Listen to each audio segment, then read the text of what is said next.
ఇక్కడ నేను చెప్పినట్టుగా కొన్ని కేసులు ఉన్నాయి, మీ మీద ఉన్నాయి.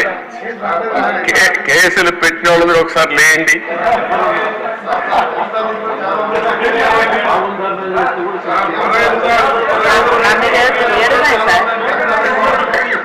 చూసారా దేశ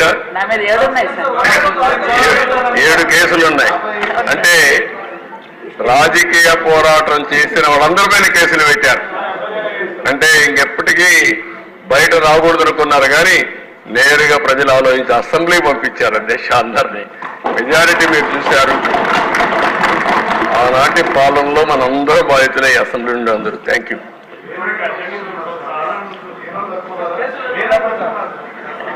నెక్స్ట్ మీ ఇంట్లో నారాయణ గారు చెప్పినట్టు ఇది నేను చెప్పింది వాళ్ళ పేర్లే ఎక్కువ టైం అవుతుంది చెప్పలేకపోయాను, కానీ ఇంట్లో ఉంటే మన పెళ్ళిళ్ళు పిలిచేవాళ్ళం కుటుంబ సమేతంగా రమ్మని. ఇప్పుడు కుటుంబ పరివారం అందరిపైన కేసులు పెట్టారు. సపరివారం అందరి మీద ఒకరిద్దరు కాకుండా అందరిపైన కేసులు. అంటే ఏ విధంగా హెరాస్ చేశారు. ఈ రాష్ట్రంలో ఎవ్వరు వ్యాపారాలు చేయడానికి వీల్లేదు, ఎవరు బయట రావడానికి వీల్లేదు, ఎవరు మాట్లాడడానికి వీల్లేదు. ఒకవేళ మీరు ఆస్తులుంటే ఆస్తుల్లో కూడా వాటా ఇమ్మంటే ఇవ్వాల్సిందే.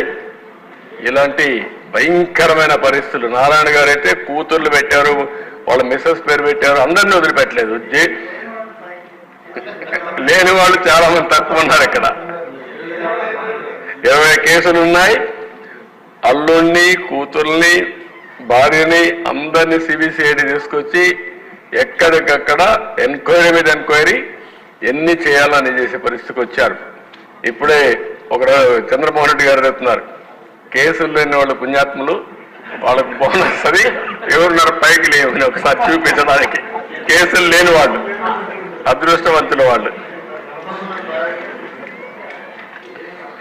చూసారా దేశ కేసులు లేని వాళ్ళు వీళ్ళు మాత్రం మెజారిటీ బాధితులు. Okay, thank you.